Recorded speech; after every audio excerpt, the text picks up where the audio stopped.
Motor Vehicle Committee. I am not Chairman Rice, but I'm Vice Chair Kevin Tanner. Chairman Rice is going to try to come in a little bit late. He had another obligation he had to attend to. Before we get started, if you would bow your heads with me, we'll have a word of prayer. Our gracious Lord, thank you for this day. Thank you for giving us an opportunity to serve, Lord, your people, God, here in this house. Lord, bless the meeting we're about to undertake, God, that your will might be done, and God, every decision that's made, Lord, it might be pleasing unto you. Continue to go with us. Give us travel and mercy to our places of stay for us. In Jesus' name we pray. Amen. All right, we're going to go ahead and get started, and we're going to go ahead and take House Bill 747, Representative Rogers.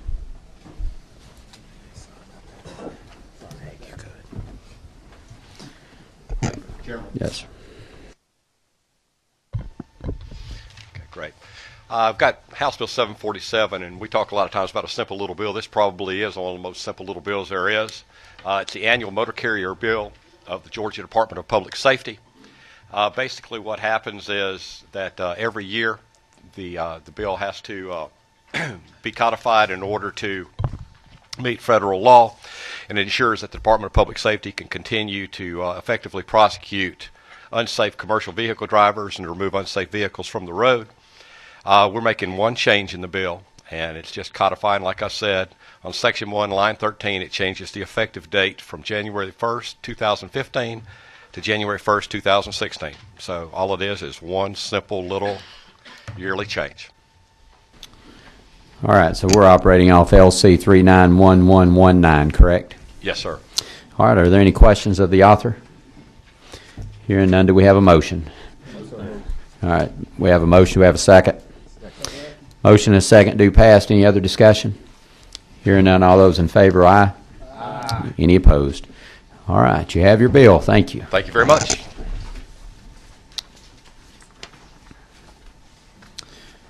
Is Chairman Powell, is he here? Yeah. All right. Chairman Powell, you can just go right ahead on House Bill 767. Thank you, Mr. Chairman and fellow committee members. I bring to you today House Bill 767, a very innocuous bill that just extends under the Spencer Pass law, utility vehicles, service vehicles, whether they have the amber light or putting out cones. These are your EMC, Georgia Power, telephone companies, and the such. This would include their vehicles. If they're on the side of the road doing work, it basically tells people, slow down. If you can't slow down, if you can't get over a lane, they can slow down below the speed limit and hopefully save a few lives. All right. Thank you, Mr. Chairman. So this is just an extension of what's already in the law for several other types of vehicles, and we're operating LC 410592. Several of us heard this in subcommittee. Are there any questions of the author? Hearing none, do we have a motion? All right, we have a motion do pass. Do we have a second? Second. Motion and second do pass. Any discussion? Hearing none, all those in favor, aye. Aye. Any opposed? All right, Mr. Chairman, thank you. All right, Representative Chairman Bubba Ells, House Bill 795.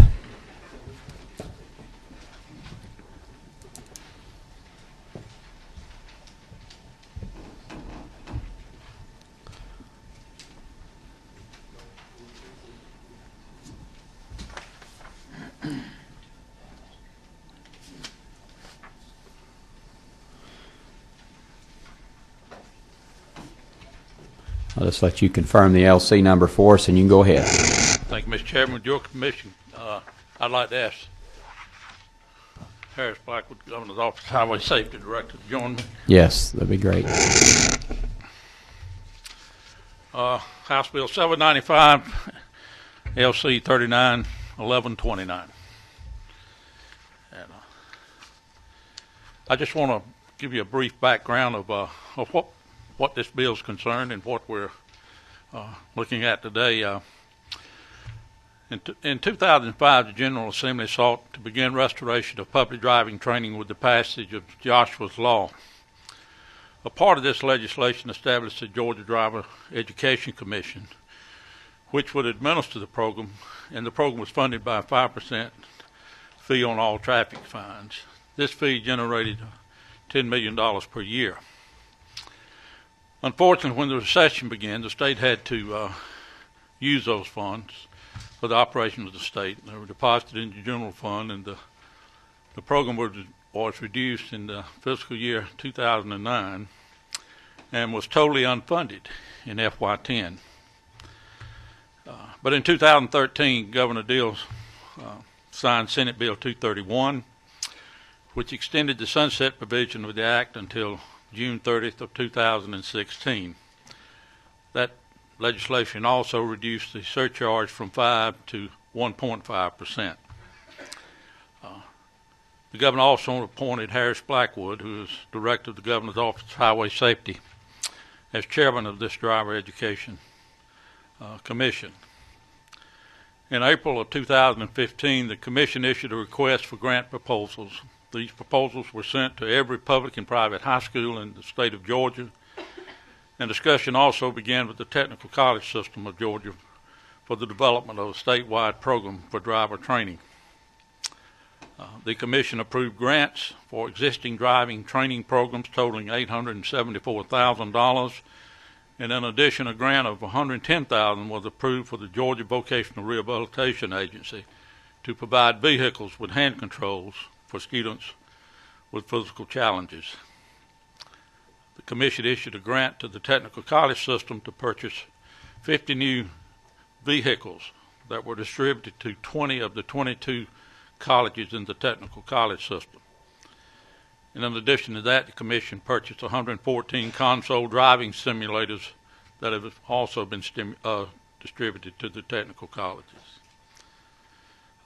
Finally, the commission approved $1.4 million in scholarships to pay for students to attend the technical college program, the training at no cost.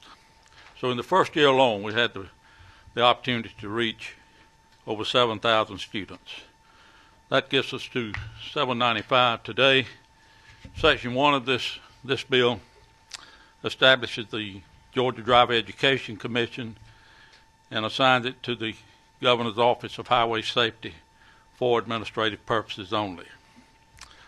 That's codifying, moving the administration of the program from the Department of Driver Services to the Governor's Office of Highway Safety. This is already being done with agreement from the Office of Planning and Budget. And also the Section 2 of the bill repeals in its entirety the code section and establishes June 30th of 2019 as the sunset date of the bill unless extended by an act of the legislature.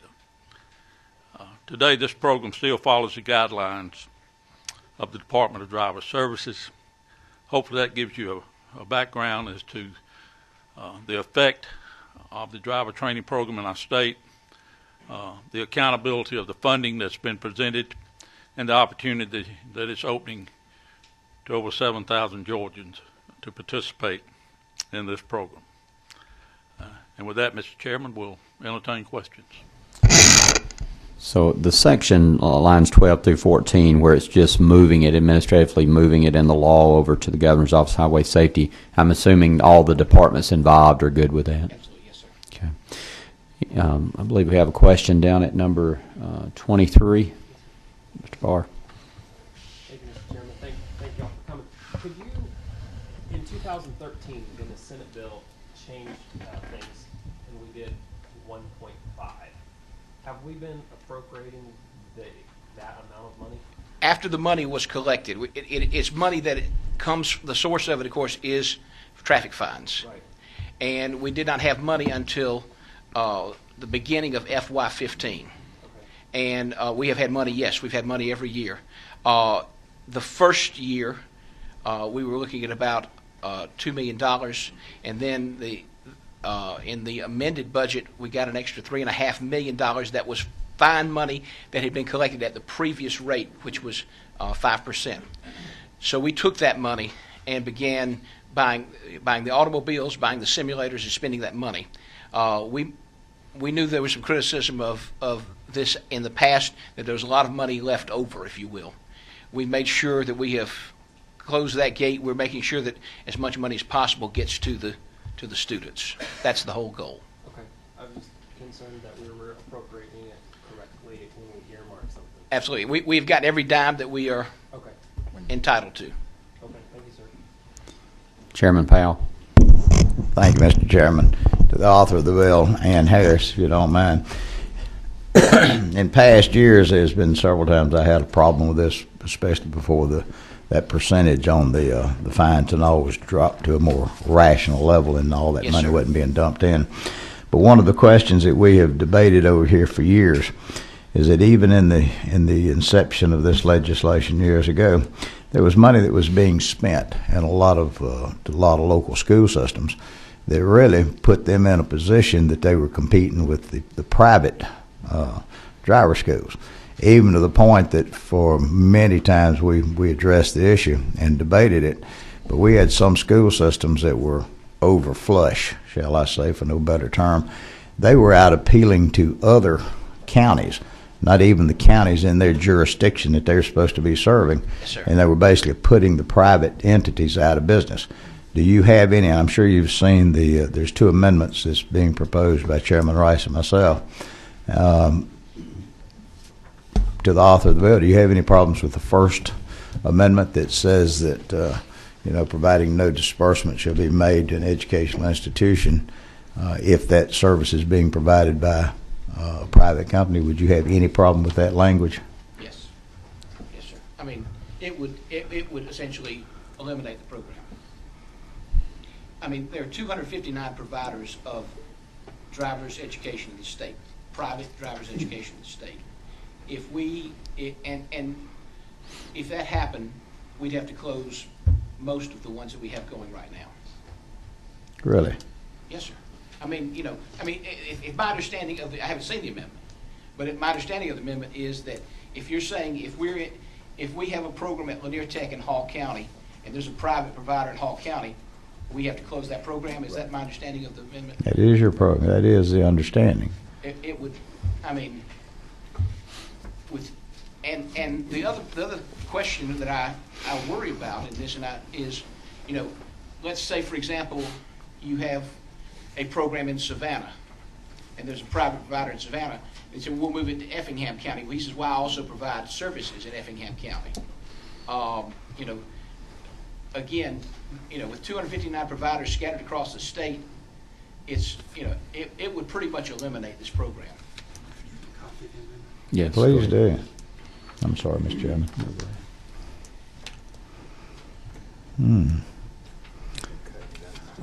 Well, then let me address this to the author of the bill then. Yes, sir. What is your concerns of this? Or do you have any ideas, or if I might add to the governor's director, we've got a problem out there. Now, I don't think that problem exists with the tech schools, but I certainly think and it's long since been existing with a lot of the public high schools that have gone out there and they generate a program on their own. And then all of a sudden, they're striking a deal with the school system in an adjacent county to bring it in. And I can't believe the administration, as much as I support the administration, supports the idea of government competing with private business and private enterprise. Well, let me say this, Mr. Chairman. There are two major school systems that do that, and one in particular. We do not have a competing program in those. Nothing that under this that would be paid for moving forward on this. We gave one of those school systems a grant to buy some automobiles, and we're pretty much through the capital expenditures. We don't have the money we have moving forward will operate the program, and that's it. We will not expand. I don't foresee any expansion of this. Fully funded, the program will fund about 14,000 students at the technical colleges.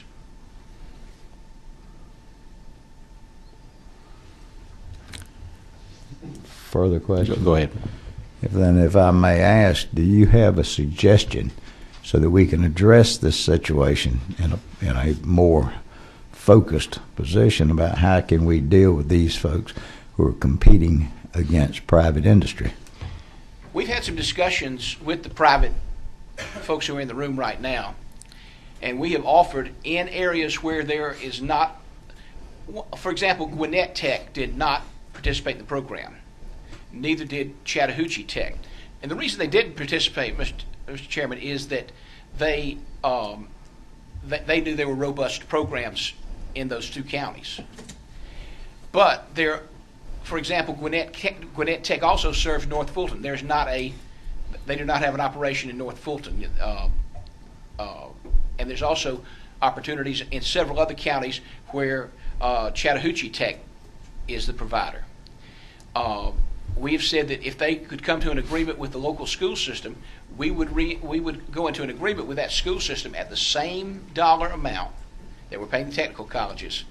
And that would probably require some additional funds locally, but we would match that dollar amount in those school systems. Any suggestions about proper language and an amendment? No, sir, because I mean, not being caught kind of off guard on this. I mean, you know, I would have to go. We'd have to go back and look at it, but we would be happy to go back and work with you on that. Thank you. Thank you, Chairman Powell. Representative Prince. Thank you. And I tell you, I want to sort of piggyback off of Chairman Powell here, because I'm just trying to read it for understanding here. And as I understand it, correct me if I'm wrong, is that if if private companies are providing driver's education in, just say, Richmond County, where I'm from, Augusta, therefore my high school cannot receive funds in order to do that. The only provider we're funding in Richmond County is Augusta Tech. And they have a total of 2 cars to serve their area. But they are private providers in that area. Yes, sir. So this would close down the program at Augusta Tech. All right, thank you for the clarification. You're saying if the amendment passed? If the amendment passed, yes, sorry, Chair. Yeah, that was 27, Representative Battles. Thank you, Mr. Chairman. I take it that this is, we've dealt with this before in this committee, and we called it Joshua's Law some years ago, and even past that, it just never found any funding. My question is that since it was more directed at that time to high school students than it was to the technical college, and I cannot remember whether or not that there was a fee collected for them to take driver's training. I would think there would be. What they would still be, they would have to pay for that driver's training in the technical college. It would be free. It is provided. Each school has about 300, at each of their location has about 300 funded positions. That's up to the point that we can fund about 14,000 students. Okay, so you're saying that if they get into a lottery system and whoever can get into it, they're provided this education free? Yes, sir. I would have same concern as Chairman Powell has, is that it does seem like that there is an unfair competition with the private driving training companies, and I would like to see that if it is offered in the technical schools or even in the high schools, that there has to be a fee that is collected for that. That's not something that is given to them, free of charge. They're having to pay tuition on everything else they're taking at one of the technical colleges. Why could that not be the same for driver's training? Well, our intent was to try to make sure that more students would be reached.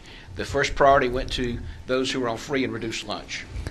And I can appreciate that. And when we say free and reduced lunch, we're normally talking about our public education, K-12. That's right. Most of the students who have been taking this are public school students. Some of the technical colleges are offering it at the local high school. Okay. They're taking the cars to the high school and doing the classroom and all the education on the high school campus. Others are bringing students to the technical college. Okay, so they can be a student at a technical college or a high school student that's dually enrolled, or tell me how that works. It is. They are not enrolled in the full program of the technical college. This is a continuing education program provided by the technical college, and those programs are actually operated by their economic development department. They teach other things like how to work computers and that sort of thing, short courses essentially. This is a 30-hour course, 30 and 6 we call it, 30 hours in the classroom, 6 hours behind the wheel. And they're working with a lot of high schools in a lot of places where it was just not feasible. For example, we're able to hire as drivers, instructors, off-duty state troopers, retired state troopers, others who have experience in that arena. And we're also able to do that at a much lower cost than in the public school arena.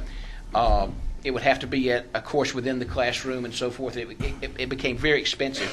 And a lot of schools were concerned about the ability to have that program.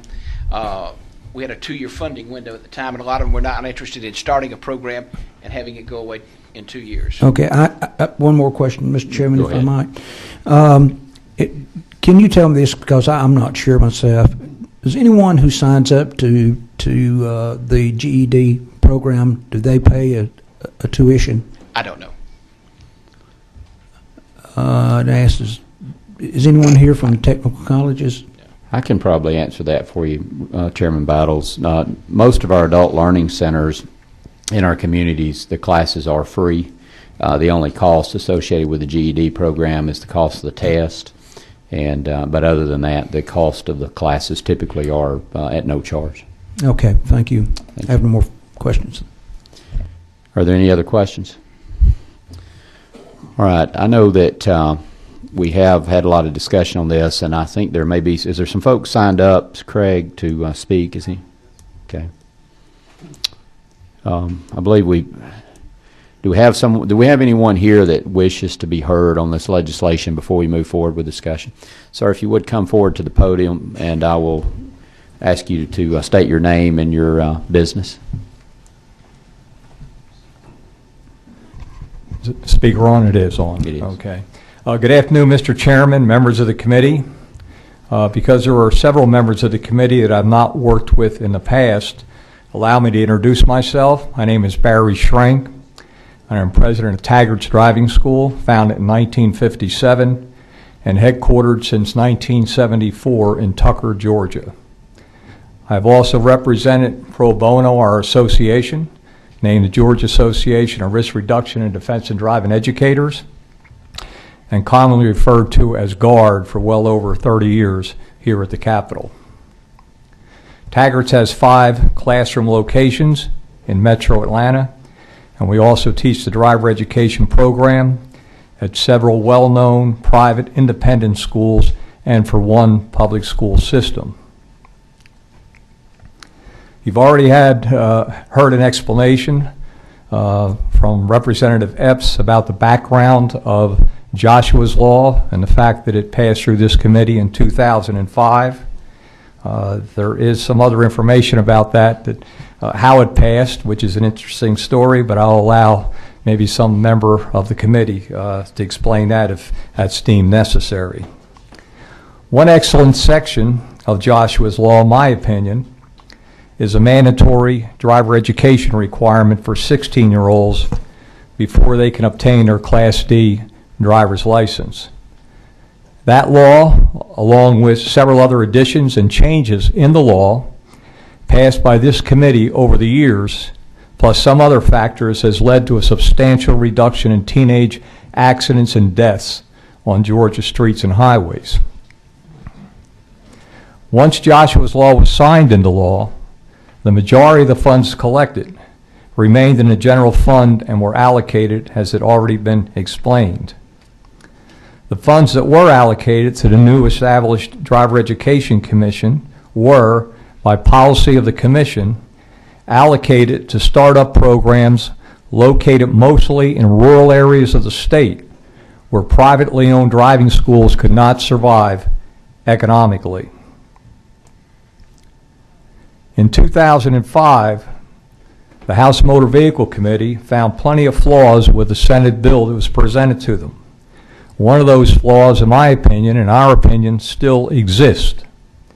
And that is the possibility that the Driver Education Commission and the Governor's Office of Highway Safety can and do fund government-operated driver education programs which compete with existing privately owned and operated businesses. As background, a private driving school operator in the metropolitan Atlanta area will charge on average $450 to $500 for a teenage driver education program. The tuition fee is necessary for a small business person to pay expenses and remain in business. The largest driving school in the state of Georgia is the Marietta Schools Program, a government-operated program. They charge $345 per student. Because of factual information that's readily available, we know that the true cost for a government-operated driving school program is closer to $1,500 or more per student. As background, Texas, is this on? Yeah. As background, Texas in 1990 had and still has a mandatory driver education law for teenagers. At that time, the driver education course was predominantly taught in the public schools. But the legislature suspected the true costs were much higher than the cost estimates provided by public school officials. A much respected study indicated that the true costs were $1,100 per student compared to the tuition charged by private driving schools of approximately $195 per student at that time, again in 1990. In 2008, DeKalb Public Schools, is this going on and off? Am I clear? Thank you. Okay. In 2008, DeKalb Public Schools eliminated their in-school and summer driver education program after the third cut in state funding to the system because of the recession. I was invited by the school superintendent to discuss the possibility of Taggart's providing the driver education program to their system. After meeting with the deputy superintendent, I was asked what our tuition would be for a complete turnkey operation, including instructors, textbooks, training vehicles, insurance, etc. I stated the tuition would be $435 per student. The deputy then told me it was costing DeKalb County $1,800 per student, and that was the reason they were dropping the program. With respect to the substitute or the amendment to House Bill 795, which would restrict government-operated programs in any county where a licensed private driving school is already in business, basically we cannot compete with government-operated programs that utilize what the federal government calls, and I agree with, predatory pricing. A few months ago, as mentioned by the director, the Governor's Office of Highway Safety announced a grant to purchase new cars for the Marietta School System Driver Education Program. What the director didn't mention, it was $360,000. The new training vehicles are to be wrapped, and a statement will appear to the effect, and this is my words, a gift from the Governor's Office of Highway Safety. I don't know of a privately operated driving school in Georgia or even in the country that could just spend $360,000 on new cars. We support, and I support, driver education. And if the Governor's Office of Highway Safety wants to fund new or existing government-operated programs in a county without an existing private business, I am fine with that idea. The director mentioned that Gwinnett Tech may expand and teach a driver ed program in North Fulton. The truth is, they didn't want open up a program in Gwinnett County, because Gwinnett County Schools has a major program, and they charge about the same amount of money, $340, I believe it is, for a driver education program, which is taught in many of their high schools. But it was suggested to them, I suspect from the Governor's Office of Highway Safety, that they go to North Fulton County because they're allowed to operate in that area. Well, North Fulton County is just a couple of miles away. It's basically Roswell and Alpharetta up to the line for Forsyth County. Mr. Bob Haynes, our president here, operates in Cumming. There are a couple of other driving schools in Cumming. I have an office in Alpharetta. There's 3 or 4 other driving schools in North Fulton. And now the government wants to operate in North Fulton. I have some real problems with that. There's already existing business, private jobs in that area, and they want to come in and compete. I charge $495 for my driver education program in Alpharetta. One of the reasons is the rent for the space for 900 square feet is almost $2,500 or $2,600 plus CAM cost. I know what'll happen. They'll come in and teach the program for $235 and claim that they're making money on the program. It's exactly what will happen. Incidentally, driver's education is a QBE-funded course in Georgia. If you wonder why most school systems dropped driver education from their curriculum in the 1980s and didn't implement the course under Joshua's Law with all that funding, it is because most superintendents and school boards understand that a true driver's education program is very expensive, and substantial local tax dollars will be required to underwrite the cost of any program. Metro Atlanta has perhaps 20 nationally recognized private, independent schools, and there are more throughout our great state that send their students to the best colleges and universities in the country.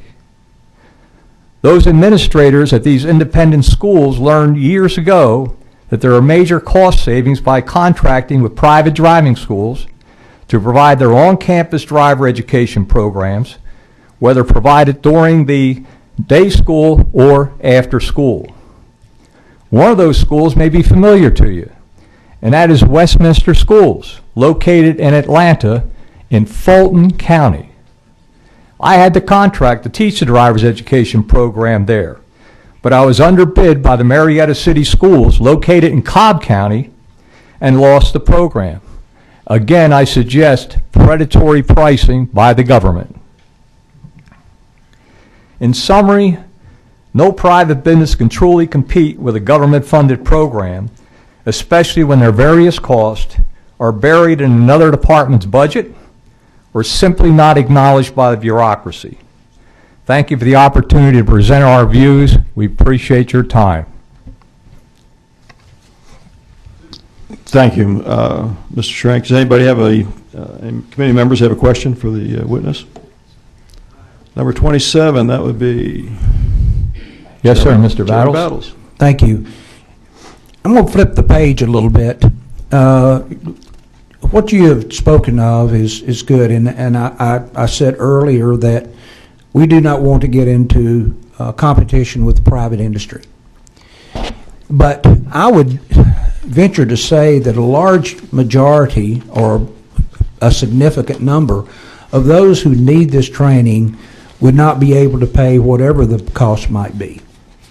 Therefore, in these low-income situations, when you have those, how do you deal with them? That's the first question. How do you deal with those that come and say, listen, we don't have $400-something.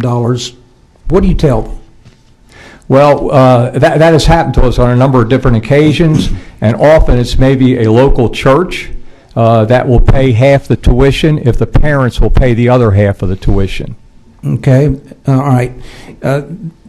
I guess along with that is, this doesn't sound very Republican, and that would be probably good for my Democratic friends here. When we're talking about subsidizing the low income, like we do with our low income free and reduced lunches.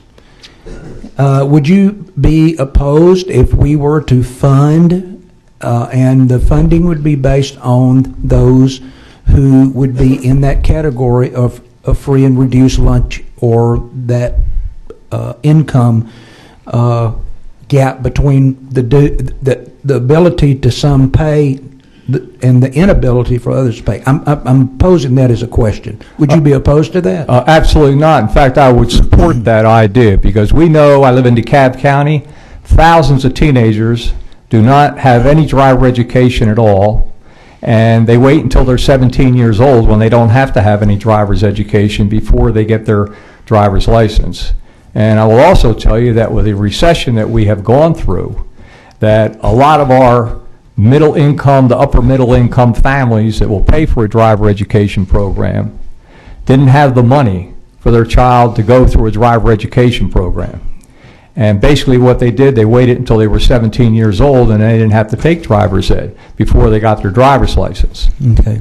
So, but I don't have any problem at all with that. And but my suggestion would be is that you use private providers. There are some states that if you, in fact, I believe it's in Maryland, I guess the program is still in effect. The state of Maryland for years would pay private driving schools $150 towards the tuition of any of their students, any of their teenagers who took a driver education program. And that way they weren't favoring any particular private driving school. Once the student was registered and completed, then in effect the school billed the state and they received that $150. Now at that time, when I was real familiar with the program, the tuition was probably $235. But if you can make an arrangement for that, I think you could, where the funds that are raised through the court add-on, whether it's 1.5% or more, and the funding went through the Governor's Office of Highway Safety, and we billed them for each student. I suggest you use a private school, because no matter how you look at it, if you look at the true information, it costs somewhere around $1,500 for any governmental agency to teach the program.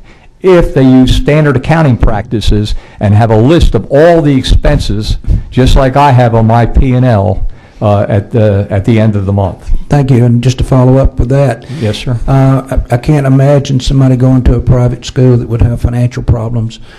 May I direct one back to the author, Mr. Chairman? Mr. Battles, Chairman Battles, that would be your prerogative. Thank you, Mr. Chairman. Under this scenario of those income levels, is that something of a possibility to work out this dilemma between the private companies and what we're trying to do is get more people educated to drive? May I answer? Sure. Harris, go ahead.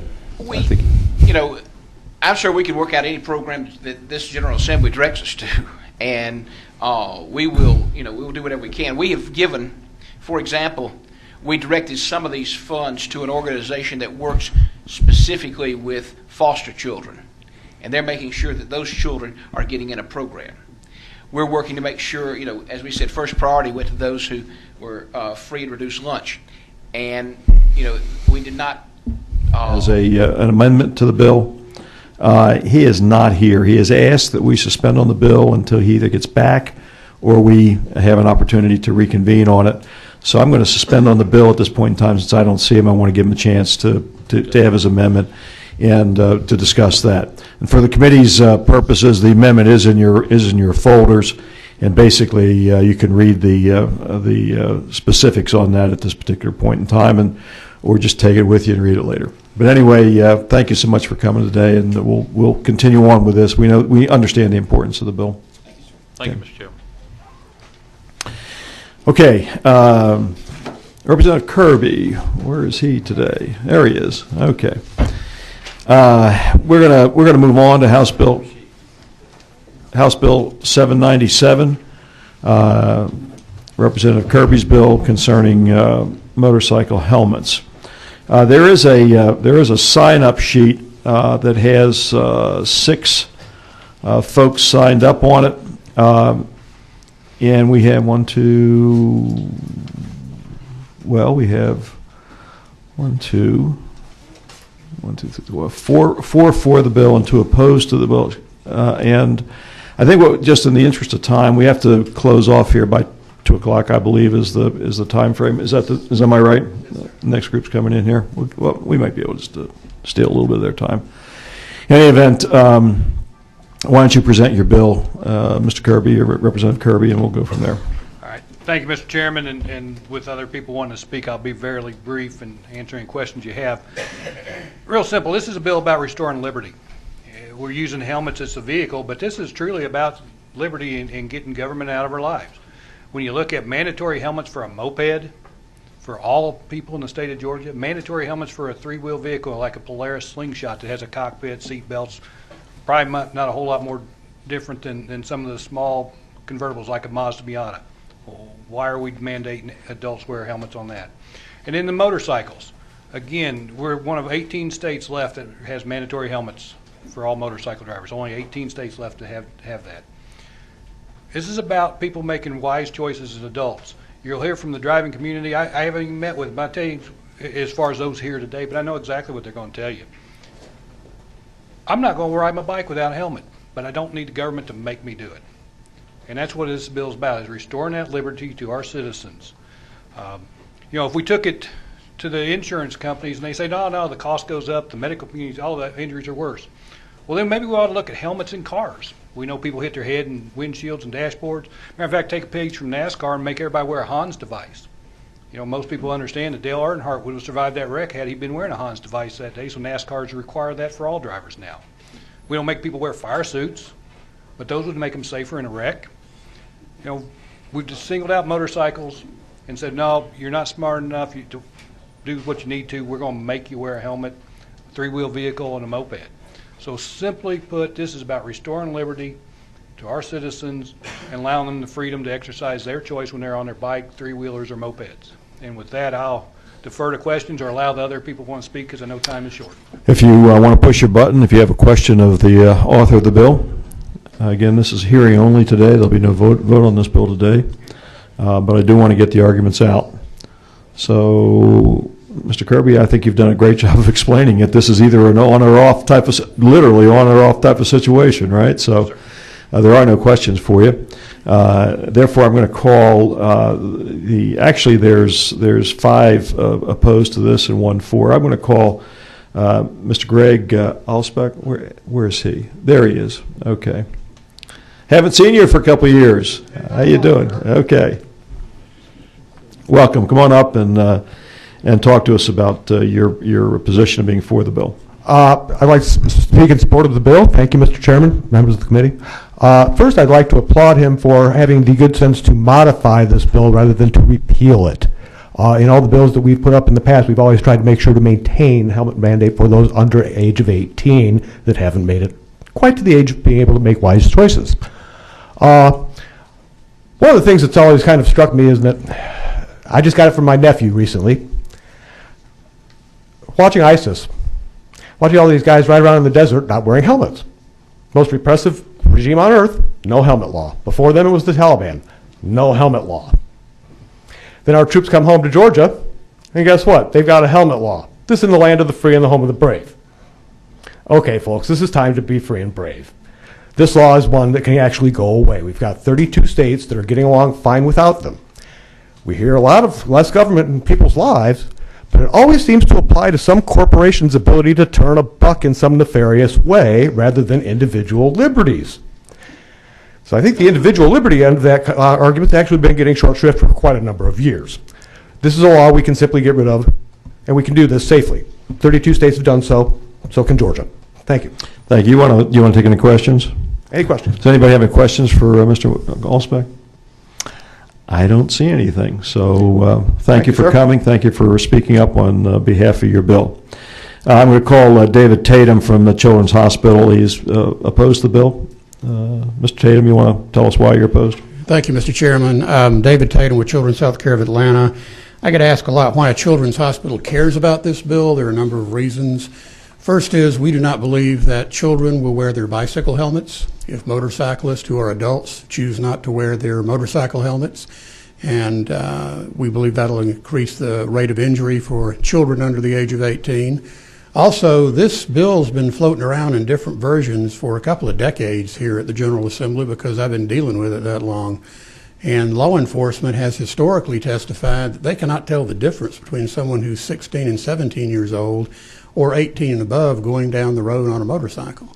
So if they are in an accident, they will add to the unreimbursed trauma and possibly the Medicaid costs for the state, which gets to our primary concern.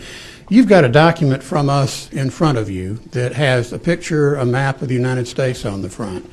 And what I'd like you to take a look at is the fatality rate in the state of Georgia, where we have an all-rider helmet law.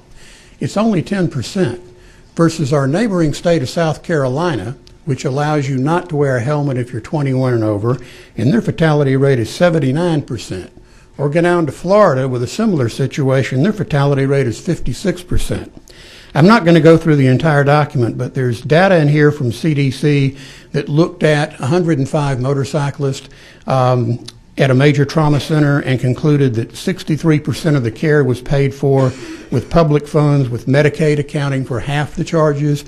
You go back another couple of pages, in Florida in 2013, it says 50% of motorcyclist hospitalizations and ED visits were not covered by commercial insurance. There's not enough commercial insurance in the world to pay for long-term traumatic brain injury and rehab. Most of these situations end up on Medicaid, which means the taxpayer is footing the bill. And that's a freedom of choice issue for the rider. It's not a freedom of choice issue for the taxpayer. There's a quote in the middle of the second page from the retired executive director of the Louisiana Highway Safety Commission, who says, "Everyone pays when a motorcycle rider is severely injured. You can talk about freedom of choice, but when other people have to pay for the consequences of that choice, then it's not freedom of choice at all." This is also personal to me. Some years ago, I've been riding since I was 13, still do. Someone turned left in front of me, and I hit him, and I flipped over and landed on my head. And I got this instead of being killed because I was wearing a helmet. I choose to do so, but I think government has an inherent interest in making sure that motorcycle riders ride safely. It's a similar interest that the government has to make sure seatbelts are used in cars. Same logic. Interest of time, I'll be happy to take any questions for Mr. Tatum?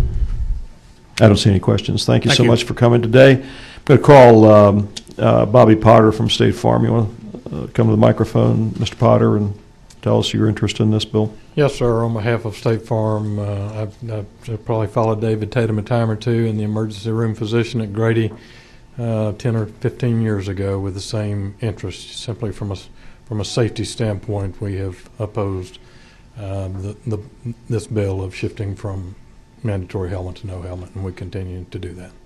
Any questions for Mr. Potter?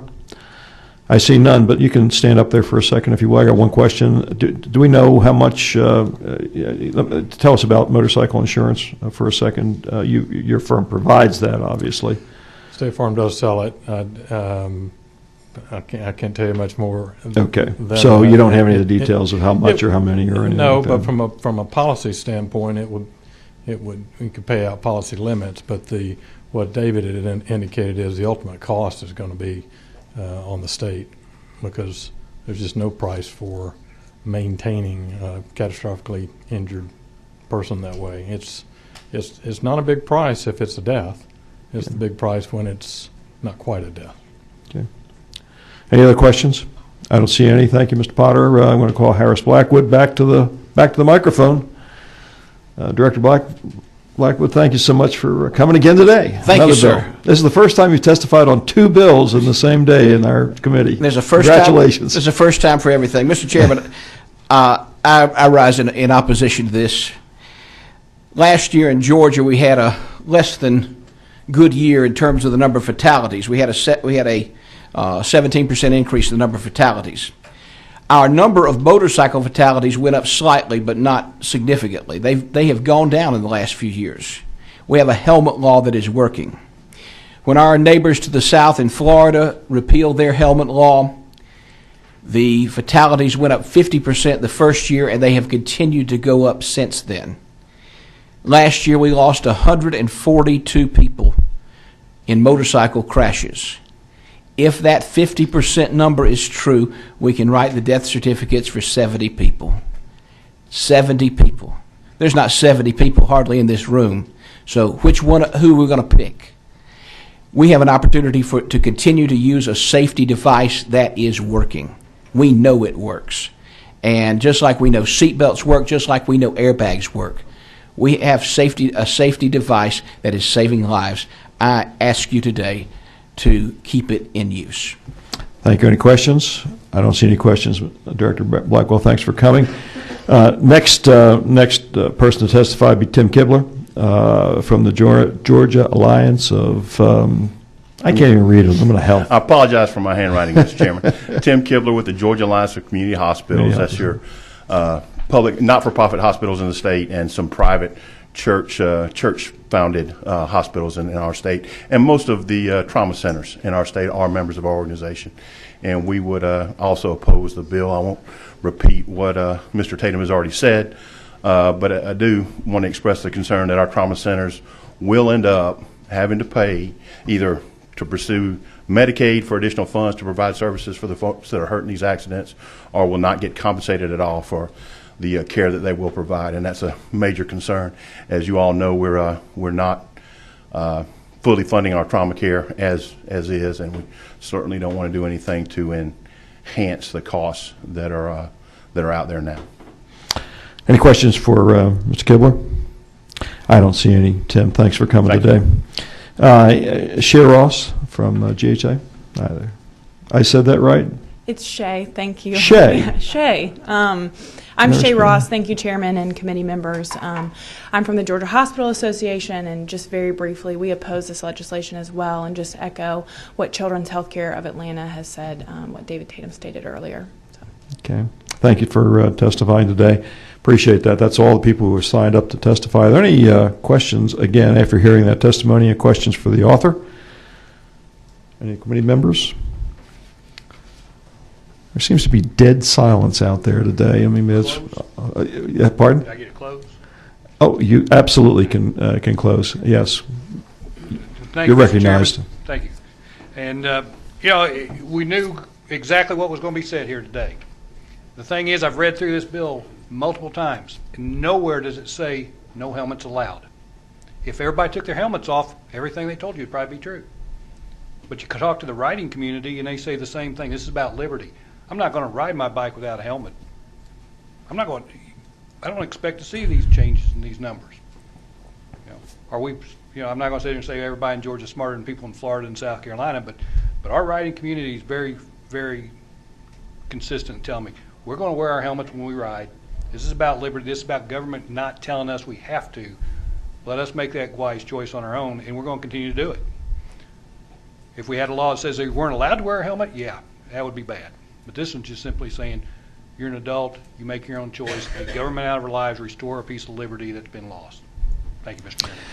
Well, thank you. Appreciate your testimony today, Representative Kirby. I tell the committee members that I would really love to hear from you individually if you've got a comment on this particular bill, and it's a hearing only. We'll see where we go from here. Thank you for coming today. We are adjourned. Appreciate it.